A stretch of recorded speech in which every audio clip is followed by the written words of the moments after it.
One of the super helpful features that we have available to us in Google Sheets that can be used to save a considerable amount of time is the use of the formatting tool. Using the formatting tool, we can reformat information very quickly.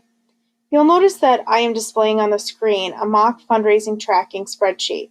In cells A3 through A12, I have a list of student names.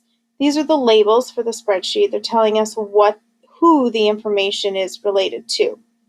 Then in B3 through D12, I have at this point an amount of random values. And we have really no idea what these values are representing. They could be representing a number of different things. Now you may be able to figure out those actually should be dollars collected, but there's no way for you to know that definitively unless we reformat the information. So the easiest way for us to do that is to select the cell range B3 through D12.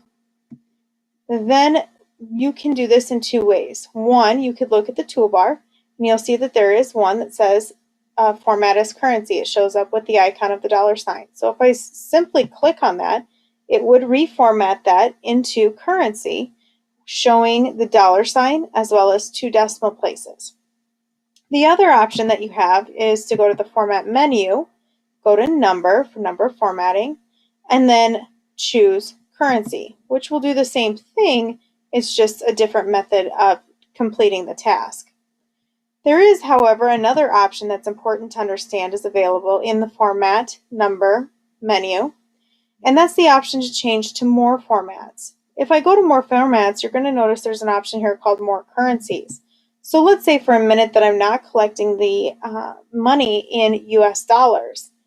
Maybe I want to collect it in the Australian dollar. Ironically, the Australian dollar is going to show up virtually the exact same with the dollar sign, and so if I click on that and hit apply, you're not going to see much of a change.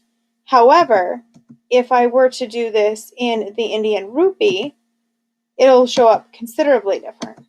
You'll notice the currency symbol for the Indian rupee is different, although it's still showing the two decimal places.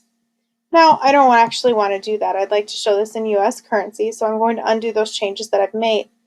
Another thing that you need to be familiar with is the increase and the decrease of the decimal places. Right now we're displaying two decimal places. Sometimes you want to do that. Sometimes you don't, and you'll notice on your toolbar we have the option to increase decimal places and decrease decimal places.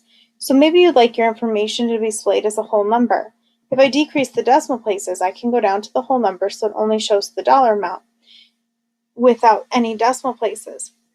The important thing to remember is that the computer does recognize that if you're not displaying the decimal places, it will need to round up or round down, so it will do that for you automatically. Another thing that you may want to add to a tracking form or add to a spreadsheet, in this case my tracking form, would be the date that I collected the information. So I'm going to add that in cells B2 through D2. In B2, I'm going to say that the first day I collected information was November 13th, 2015. But what I'm going to do is type in 11/13/15. When I hit enter, however, you're going to notice that it automatically will reformat that cell to 11/13/2015. So although I didn't type 2015, I only typed 15, the computer automatically reformatted it to 2015 because that's the default value or the default setting for dates. So in C2, I'm going to say my second collection date was 11/20/2015, and in D2, 11/27/2015.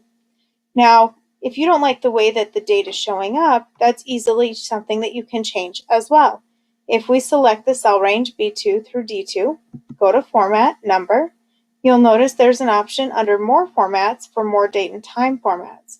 So when I click on the more date and time formats, there's a scroll bar here. You can see a variety of different options that are available to you.